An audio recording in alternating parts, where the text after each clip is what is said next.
அர்ஜுனுக்கு பெட்ஸ்னா ரொம்ப பிடிக்கும். பக்ரீத் வந்தாலே அவனுக்கு ரொம்ப கோபம் வரும்.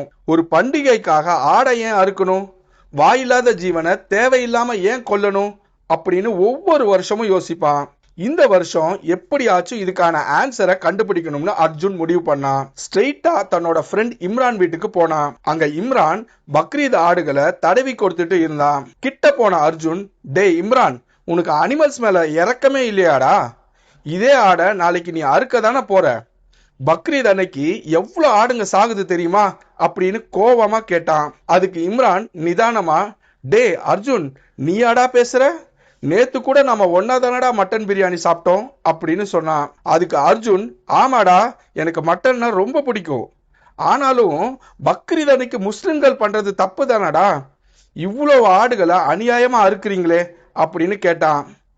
அதுக்கு இம்ரான், பக்ரீத் ஒன்றும் மரண தண்டனை நாள் கிடையாது, அது தியாகத்தோட அடையாளம் அப்படின்னு சொன்னான்.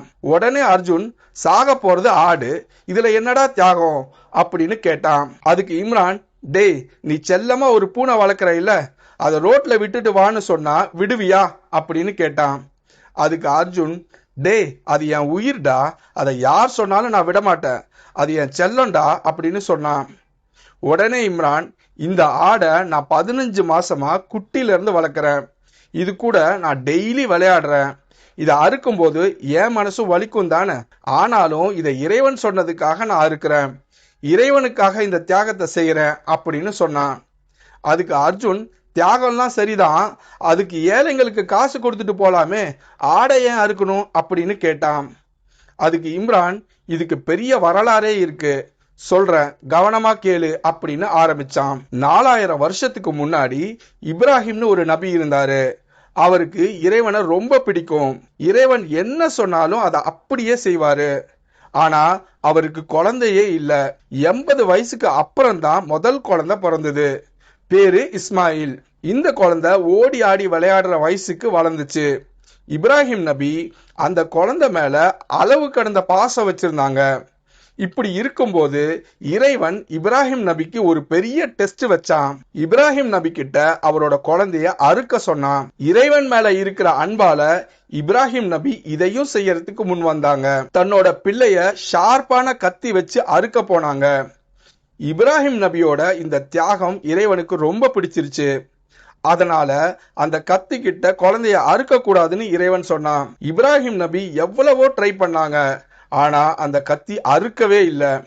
அப்ப இறைவன், ஓ இப்ராஹிமே, நீங்க என்னோட கட்டளையை நிறைவேற்றிட்டீங்க, உங்க மகனை பலி கொடுக்க வேண்டாம், அதுக்கு பதிலா ஒரு ஆடை பலி கொடுங்க போதும் அப்படின்னு சொன்னான்.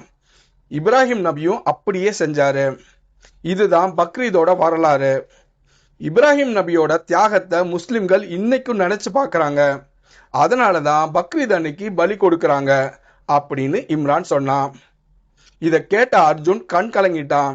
பக்ரீதுக்கு பின்னாடி இவ்வளவு பெரிய தியாகம் இருக்குன்னு அப்பதான் அர்ஜுனுக்கு புரிஞ்சுச்சு. அடுத்த நாள் பக்ரீத் வந்துச்சு. கொஞ்சம் ஓவரா தான் பேசிட்டோமோ அப்படின்னு அர்ஜுன் ஃபீல் பண்ணான். இந்த வாட்டி கண்டிப்பா பிரியாணி கிடைக்காதுன்னு முடிவும் பண்ணிட்டான். ஆனா எப்பவும் போல இம்ரான் அர்ஜுனுக்கு பிரியாணி கொடுத்தான்.